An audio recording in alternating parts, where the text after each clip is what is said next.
Friends, welcome to my channel. मेरे channel में आप लोगों का बहुत बहुत स्वागत है। आई होप आप लोग बहुत अच्छे से होंगे, बहुत मज़े में होंगे और बहुत स्वस्थ होंगे।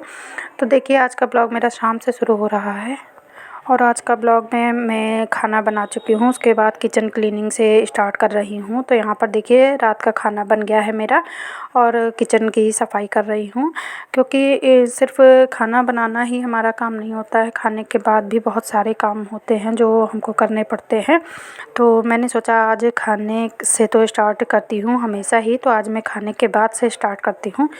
तो यहाँ पर देखिए, खाना बनाने के बाद, सबको खिलाने के बाद अब बारी है किचन साफ़ करने की, किचन के साथ ही स्लैब साफ़ करने की। इसके बाद दूध वगैरह गर्म करने की, बॉटल में पानी गर्म करना है, और जो जैसे शाम को सब्जियां ली जाती हैं उसको कैसे ऑर्गेनाइज़ करना है, कहाँ रखना है, क्या करना है उसका। तो आज के वीडियो में मैं यही सब आपके साथ शेयर करूँगी। तो सबसे पहले तो देखिए, यहाँ पर मैं सब चीज़ हटा के अपना पूरा किचन क्लीन कर दूँगी। अगर हम रात में किचन क्लीन करके लेटते हैं तो मॉर्निंग में भाई मेरे तो हाथ पैर वैसे भी नहीं चलते हैं। मॉर्निंग में मुझे काम करने में बहुत मतलब आलस आता है। आलस क्या आता है, जिस टाइम मैं उठती हूँ उस टाइम मुझे आलस आता है। फिर एक आध घंटे में फिर थोड़ा थोड़ा मेरा शरीर मतलब काम करने लगता है। पहले तो मुझे बहुत ज़्यादा बॉडी पेन होता है, मतलब थोड़ा सा जो थायराइड की दिक्कत है, तो उस सुबह उठने में आलस भी आता है, क्योंकि शरीर में जब हमारे दर्द रहता है तो ये दिक्कतें ज़्यादा होती हैं। तो इसलिए मेरी कोशिश होती है कि मैं रात में ही ज़्यादा से ज़्यादा काम करके मैं अपना सब रात में ही निपटा लूँ, उसके बाद मैं सोऊं। तो यहाँ पर देखिए, जो आलू ख़रीदी गई थी, तो आजकल आप जानते ही हैं कि कितनी सारी मिट्टी लगी होती है उसमें।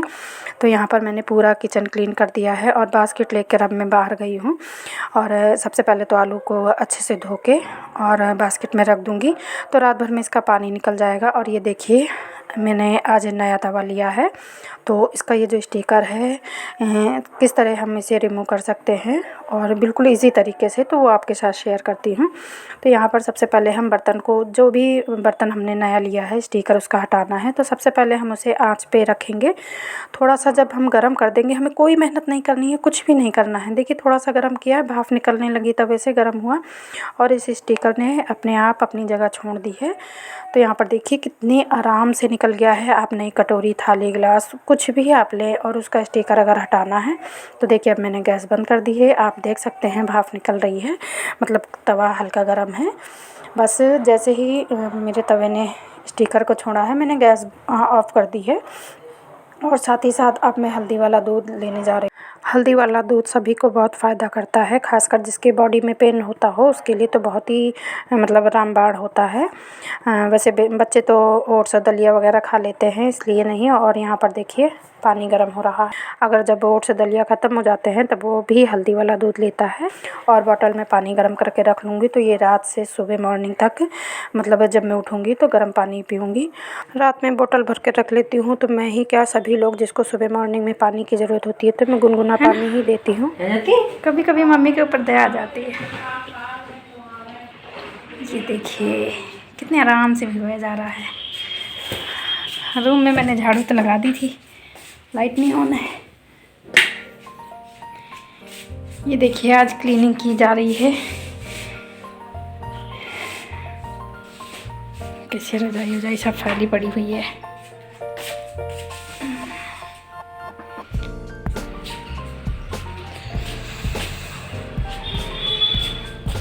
और अभी बेडरूम का ये हाल है, सब काम फैला है। और आज बेटे ने अपना बेडशीट और रजाई का कवर निकाला है। मतलब धूप तो निकली हुई है पर ठंड आज बहुत ज़्यादा है। आज क्या, लगातार अब ठंड बहुत ही ज़्यादा ही हो रही है। तो उसने अपने कपड़े भिगो दिए हैं, और क्योंकि बच्चे हैं उतने अच्छे से काम नहीं आता है ढंग से करना। पर मेरा मानना है कि बच्चे को, बेटा हो या बेटी, ऑलराउंडर बनाना चाहिए, उन्हें सब काम आना चाहिए। और आप लोग सोचते होंगे कि सिर्फ कहने के लिए कह रही हैं, ऐसा कुछ नहीं है। वैसे भी इस ज़माने में सभी लोग अपने बच्चों को इतना प्यार करते हैं, ऐसा लगता है कि पहले ज़माने में हम लोगों को प्यार नहीं मिला है। ऐसा नहीं है, हम लोगों को भी प्यार मिला है और हमारे हमारे माँ बाप को भी अपने माँ बाप से प्यार मिला है। पर पहले डिसिप्लिन इतना ज़्यादा था कि माँ बाप की आंखों से ही बच्चे डर जाते थे और समझ जाते थे कि हमारे पेरेंट्स क्या चाहते हैं। पर आजकल 1 या 2 बच्चे होते हैं तो इतने ज़्यादा उनको दुलार करा दिया जाता है कि वो बच्चे ही पूरे मतलब बिगड़ जाते हैं और बाद में हम पेरेंट्स ही पछताते हैं। फ़िलहाल तो मैंने अपने बच्चे को बहुत मतलब अच्छे से पाला है और कहने को मेरा बेटा सारा काम कर लेता है। बेटा है तो बेटे वाले भी सारे काम कर लेता है और अगर घर में किसी चीज़ की हेल्प चाहिए तो वो बेटे की तरह हेल्प भी कर देता है। पर जैसे अब मॉर्निंग में सुबह से शाम तक वो कॉलेज चला जाता है तो अभी मैं कोई काम नहीं कराती हूँ।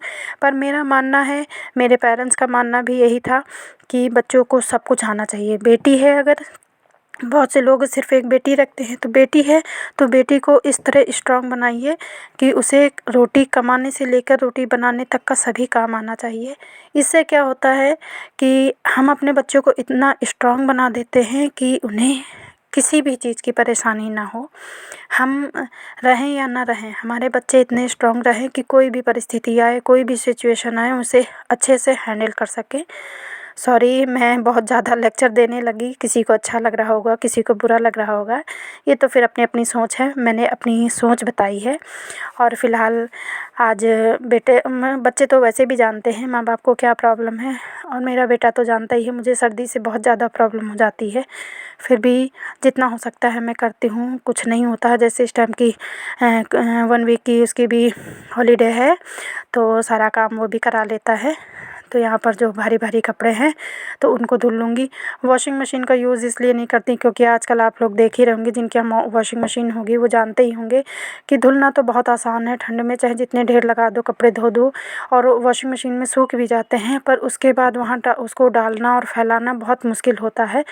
तो मुझे तो सर्दी गर्मी हाथ से धुलाई ही अच्छी लगती है और मेरा बेटा और हस्बैंड भी हाथ से ही धुलना पसंद करते हैं। उनका भी मानना है कि अगर हम रोज़ रोज़ 2-2 कपड़े धुलते रहें, वैसे तो ज़्यादातर मैं ही धुल देती हूँ, पर जैसे अब आज इन्होंने अपना बेड और रज़ाई का कवर निकाल लिया है। अब 1-2 दिन इसे अच्छे से सुखा लेंगे, फैला लेंगे अच्छे से। मतलब ये ढेर नहीं है कि अब 4 घंटे मतलब खुले में डाला है, कपड़े नहीं सूखे हैं, फिर घर में पूरी जगह कपड़े कपड़े फैला दो, तो ये वाला काम नहीं है। जैसे मौसम देखो, बस 1-2 कपड़े मतलब धोते रहो और उन्हें उठाते रहो, सुखाते रहो, बस अंदर कर लो। फैलाने वाला काम नहीं है कि यहाँ फैलाओ वहाँ फैलाओ, क्योंकि वो देखने में बड़ा ख़राब लगता है। हम कितना भी अच्छा कर लें पर वो घर फैला हुआ लगता है तो साफ़ सफाई उसमें समझ में नहीं आती है। तो फ़िलहाल देखिए, इसने रज़ाई वजाई का कवर सब भिगो दिया है। अब मैं थोड़ा सा उसके रगड़ दूँगी और ब्रश व्रश लगाने के बाद बेटा उसको धो के डाल आएगा। तो इस तरह माँ बेटे हम मिल के काम कर लेंगे। और अगर मेरी कोई बात किसी को बुरी लगी हो तो मैं इसके लिए सॉरी चाहती हूँ। और यहाँ देखिए, बेटे का बेडरूम साफ़ हो गया है। बस कॉपी किताब इसकी छोटे बच्चों की तरह मतलब इधर उधर फैली ही रहती हैं, जहाँ पढ़ेगा वहीं रख देगा। और यहाँ देखिए, यहाँ हस्बैंड जी उठ के गए हैं तो अब यहाँ भी सब फैला हुआ है। पर अभी मैंने थोड़ी धूप देखी है तो कल वाले कपड़े मैं मॉर्निंग में ही डाल आई थी और 2 ही 3 घंटे में मतलब सूखे तो ये कल के ही थे, पर अब धूप लग गई है तो इन्हें फ़ोल्ड करके पहले अंदर रख दूँगी, क्योंकि बाहर पड़े रहते हैं तो ये भी सब सीले सीले हो जाते हैं। तो सबसे पहले मेरा काम है कि सब कपड़ों को फ़ोल्ड करके अंदर रखो, क्योंकि जब हम साफ़ सफाई करते हैं, अगर हमारे रूम में चीज़ें फैली हुई हैं तो सफाई का कोई मतलब नहीं होता है। लाख हमारा कमरा बहुत अच्छा हो, साफ़ हो, पर अगर कपड़े फैले हैं या चीज़ सामान फैला है तो कुछ भी समझ में नहीं आता है। तो सबसे पहले मैं यहाँ अपने कपड़े फ़ोल्ड करके अंदर रखूँगी, उसके बाद मैं अपना बेडरूम सही करूँगी।